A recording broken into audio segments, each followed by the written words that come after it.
À l'occasion du SPACE 2016, l'AFJA a organisé un voyage de presse sur les avancées de la génétique animale et plus particulièrement sur l'index Génosanté. Bon, alors, on va démarrer gentiment. Gilles Lefloc, donc vous êtes éleveur, hein, bien précisé, vous êtes d'abord éleveur. Et donc vous êtes secrétaire du bureau d'évolution et donc président de la commission recherche et développement. Alors la génétique, moi c'est un milieu qui m'a toujours un peu passionné parce que tout simplement j'ai vu les difficultés qu'on pouvait rencontrer sur les élevages quand on ne s'inscrivait pas dans un processus de génétique sur le long terme. Je dis ça tout simplement parce que mes parents faisaient donc des saillies naturelles sur le troupeau. Et on avait donc quelquefois des bonnes choses, mais bien souvent des choses un peu plus moyennes. C'est pour ça que je me suis intéressé fortement et que je suis aujourd'hui rentré dans le conseil d'administration. Dès que vous vous êtes installé, vous êtes rentré dans cette démarche de sélection. En ce qui me concerne, moi, oui, aussitôt. Donc j'ai mis en place l'assimilation. Et puis j'ai suivi mon bonhomme de chemin avec le troupeau que j'avais au départ. Et que je n'ai pas forcément... Donc vous avez amélioré avec le temps. Voilà, au quotidien. D'accord. Donc transplantation embryonnaire, et puis insémination, semences sexées, génotypage. Alors vous, monsieur de Bretagne, vous êtes chez Evolution depuis quand? Et puis, est-ce que vous pouvez nous expliquer justement quel est au niveau d'évolution, quel est ce groupe en fait? Rappelez-nous un peu d'où il vient. Donc Evolution, c'est une coopérative donc qui se répartit sur près de 17 départements du Grand Ouest, avec pour objectif le premier de garder la propriété de la génétique dans la main des éleveurs. Donc ça c'était l'objectif, un des trois grands objectifs. Le deuxième c'était de pouvoir investir en recherche et développement, puisque pour que la génétique reste dans la main des éleveurs, il faut continuer à innover pour que les autres innovent pas à notre place, la place des éleveurs, et viennent tout doucement dans la chaîne qu'on appelle la chaîne de production du progrès génétique, venir incruster des innovations qui font que on perd la maîtrise. Et puis le troisième point, c'était pouvoir exporter davantage que ce qui était fait, la génétique des éleveurs français à l'étranger. Et pour soutenir le deuxième objectif qui est d'investir en recherche et développement. Alors, l'actualité, on en a parlé, on l'a évoqué tout à l'heure, l'actualité donc du groupe Evolution, c'est l'index Génosanté. Donc avec cette approche de développement des caractères plutôt sur la thématique santé, qui sont possibles, qui sont de plus en plus possibles grâce à la génomique. Alors, et parmi l'ensemble de ces critères, le premier que vous êtes en train de lancer est autour de l'acétonémie. Alors, d'abord, expliquez-nous ce que c'est que cette maladie. L'acétonomie, donc se caractérise généralement juste après le vélage, donc au bout de 3 semaines, une perte d'appétit, un amaigrissement de la vache laitière, et bien souvent, par la suite, on arrive à des problèmes métaboliques qui vont jusqu'au pied. Donc, il est facile à comprendre qu'il y a une perte économique élevée, une perte de la production, due à la perte de la production laitière. On arrive à chiffrer aujourd'hui que pour un élevage de 100 vaches laitières, environ, ça peut économiquement coûter 6 000 € à un élevage par an. Donc c'est quand même considérable. Donc on pense que 24%, sur 100 vaches laitières, 24 vaches sont en acétonémie continuelle. L'acétonémie, on appelle ça la crise de foie de la vache en fait. Ouais, c'est un problème métabolique et oui, avec des pertes économiques importantes, puisque la vache n'est pas bien. Pourquoi s'étant développée? En fait, en début de lactation, la vache elle est très sollicitée, puisque elle doit reconstituer des réserves, en même temps elle produit du lait, et ouais, donc son métabolisme il est à 100 à l'heure, et ce qui fait qu'elle peut avoir ce genre de soucis métaboliques.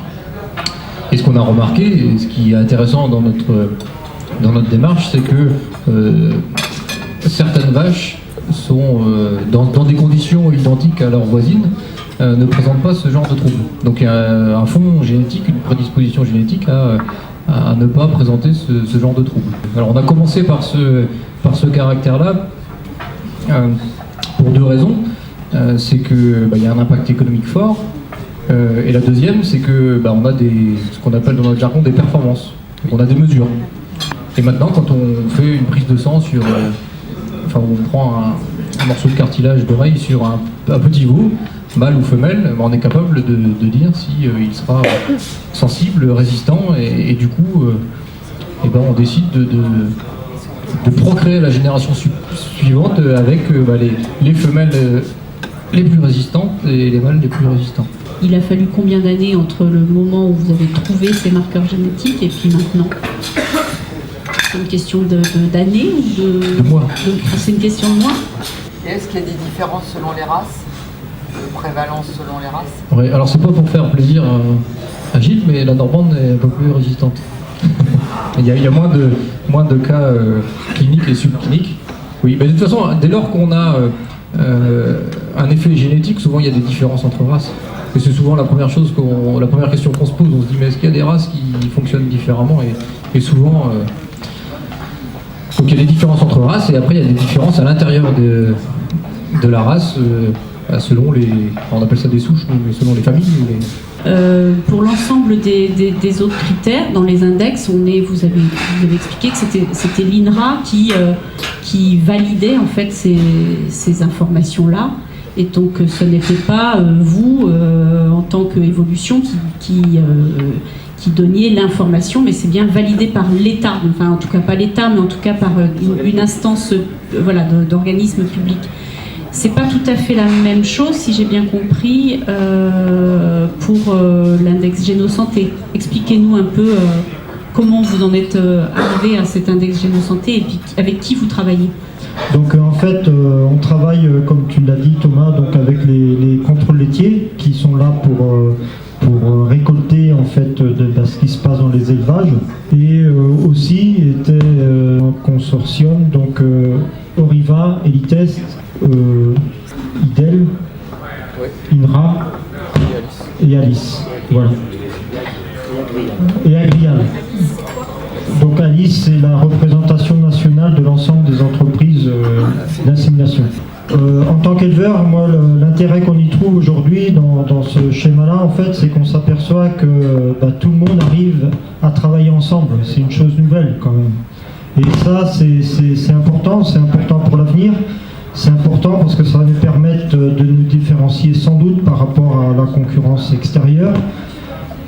Et c'est une nécessité pour tout le monde. Parce que nous, on va effectivement créer un index, mais ça va permettre aux contrôles laitiers d'apporter du conseil approprié. Parce que jusqu'à présent, eux, ils n'avaient qu'une perception partielle des choses. C'est une initiative d'une partie des entreprises de sélection, d'une partie des entreprises de conseil en élevage de France. On a toujours eu l'habitude d'avoir des nouveaux index qui arrivaient avec un consensus national. Et on s'est permis dans le Grand Ouest de dire il faut qu'on avance vite. Puisque, personnellement, je me suis retrouvé à une réunion à Paris où l'idée c'était comment on sort des index sur la santé, parce que c'est important aujourd'hui pour plein de bonnes raisons. Et en fait, on a senti évolution, les entreprises de conseil en élevage de l'Ouest, qu'on était parti pour aller à la vitesse de ceux qui voulaient aller le moins vite. Et donc on s'est dit, nous on a envie d'y aller, on a envie d'aller vite dans le Grand Ouest. Donc on lance une initiative, ceux qui sont intéressés pour nous suivre sont les bienvenus.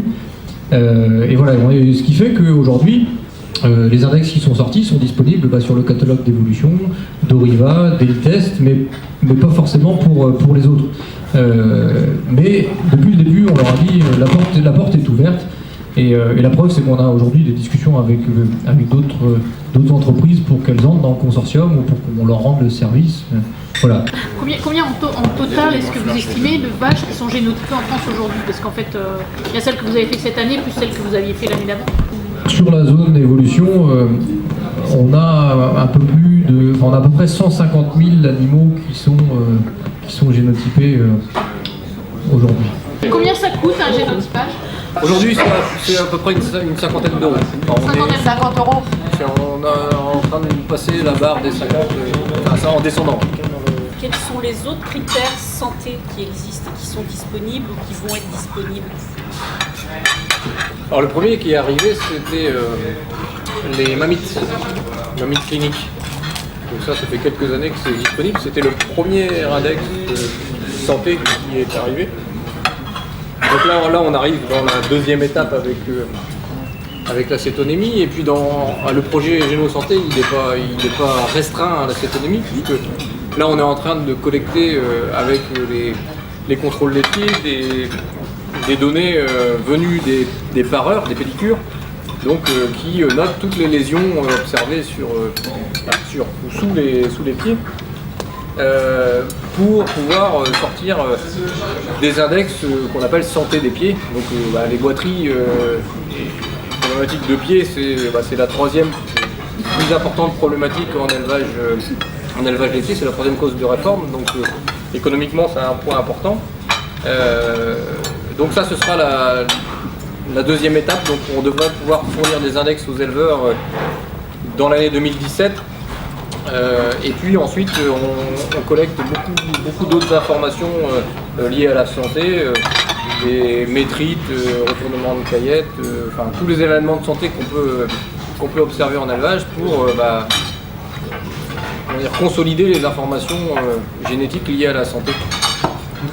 Mais aujourd'hui il y a deux problématiques, c'est pas des problématiques, deux attentes fortes venues de la société, c'est le bien-être animal. Donc notre projet Génosanté, il s'inscrit aussi dans ces attentes liées au bien-être animal, puisque une vache qui n'est pas malade, on considère, il y a 4 piliers dans le bien-être, et un des piliers c'est la santé. Et il y en a une deuxième qui est liée au gaz à effet de serre, puisque vous connaissez l'impact que peut avoir la production bovine. Notre difficulté, c'est de pouvoir trouver des mesures pertinentes qu'on pourra utiliser pour nos programmes d'amélioration génétique pour essayer de trouver la vache la plus efficace possible, qui émette le moins de gaz à effet de serre. Vous avez d'autres programmes par ailleurs De recherche? Oui. Oui, on a une quarantaine de projets. Alors Génosanté, c'est un gros projet pour nous. Oui. C'est énorme. Donc oui, en fait on a des projets sur 3 thématiques. Donc la génétique, apporter des nouveaux caractères, c'est une partie importante. La reproduction, donc comment on fait une semence encore plus fertile, comment on la produit moins cher, comment on la produit plus vite. Pareil sur les embryons, c'est un élément important pour nous, donc comment on produit des embryons qui auront la meilleure taux de réussite possible. Et puis, donc la troisième thématique, c'est ce qu'on appelle le monitoring. Donc c'est dans le grand thème de l'élevage de précision. On a commencé par mettre des capteurs sur les vaches pour savoir quand est-ce qu'elles allaient voler ou quand est-ce qu'elles étaient en chaleur. C'est-à-dire que aujourd'hui, que vous captez de l'information que vous allez utiliser dans vos programmes de sélection. Oui. C'est ça? On capte de l'information en masse, en continu, et donc on pourra améliorer nos programmes de sélection à partir des données venues des outils de monitoring, de l'élevage de précision en général. Si on se projette un peu, c'est quoi la vache du futur, on va dire? Est-ce que qu'est-ce que les éleveurs ont encore besoin comme critères dans les années à venir, ou quelles sont les grandes améliorations qu'il faudrait apporter au niveau génétique? Est-ce que... C'est une grande question. Bah oui. En fait, je pense que la vache du futur, on peut pas trop la deviner parce qu'en fait, elle est influencée, je pense, par le consommateur, la société en règle générale, par les attentes de la société. Donc aujourd'hui, on sait qu'il faut moins d'antibiotiques, qu'il faut une vache qui ne polluera pas, qu'il faut plein d'autres choses comme ça. L'éleveur, lui, en quelque sorte, il veut quand même que sa vache reste rentable, parce qu'il vit bien de sa production, qu'elle lui apporte aussi un gain de temps au niveau du travail, donc pas de problème sanitaire. En fait, c'est la vache qui s'oublie, mais qui apporte un revenu facilement. Thierry Roquefeuille, excusez-moi. Comment vous utilisez, vous, la génétique et la sélection chez vous?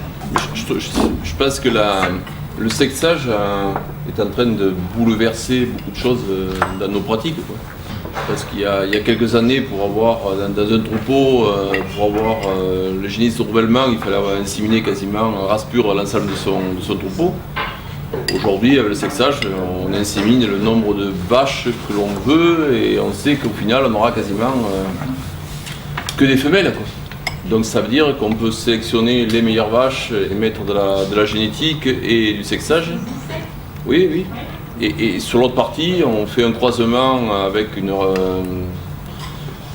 race allaitante, exemple bleu blanc belge ou autre, pour faire de la viande.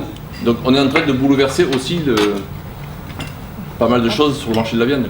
Parce qu'on est en train de générer des animaux que l'on n'avait pas il y a quelques années, quoi.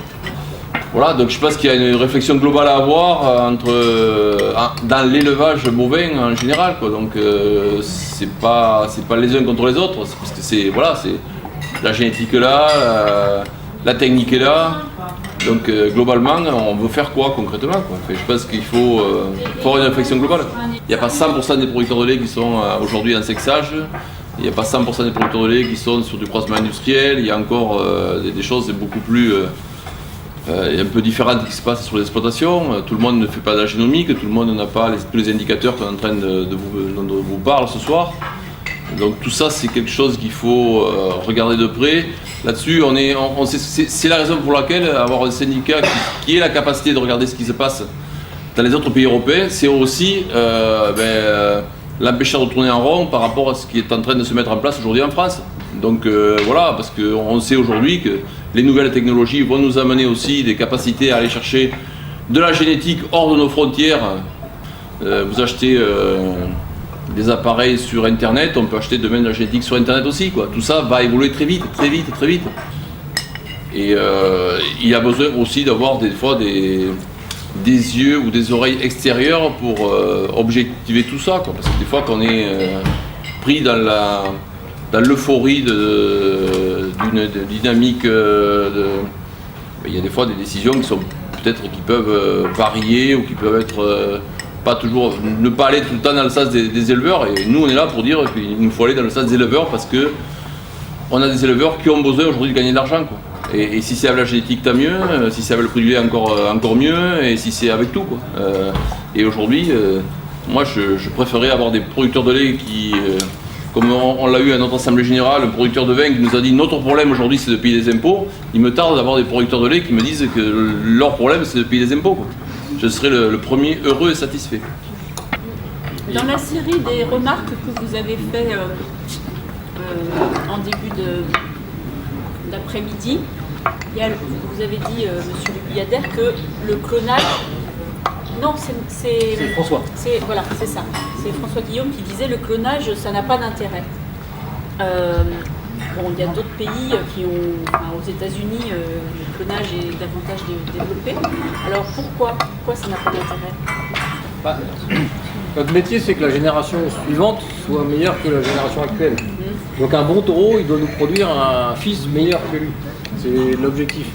Donc à l'époque du testage où le cycle il était très long, avoir un excellent taureau, pour avoir un excellent fils, il fallait attendre 5, 6, 7 ans. Donc, on pouvait être tenté de faire du clonage sur un très bon taureau. Aujourd'hui, avec la sélection génomique, on va 2 fois plus vite qu'avant. Donc, c'est pas nécessaire, ça n'a pas d'intérêt comme ça aurait pu l'avoir avant. Et malgré tout, aux États-Unis, le clonage est encore beaucoup développé ou pas? Et il y a une autre raison qui fait que le clonage, on n'y va pas. C'est que moi, vous, la société européenne ne le veut pas. Non, veut pas.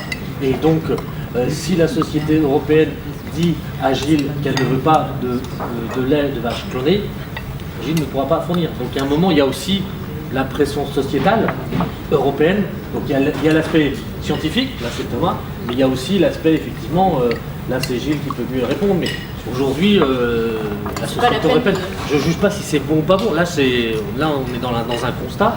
C'est comme les OGM, quoi. Voilà. Très bien, écoutez, merci bien pour tous ces éléments. Je remercie le SPACE au nom de nous tous pour ce partenariat qu'on a depuis de nombreuses années. Voilà, je vous en remercie. Retrouvez l'actualité de l'AVJA sur www.avja-asso.fr.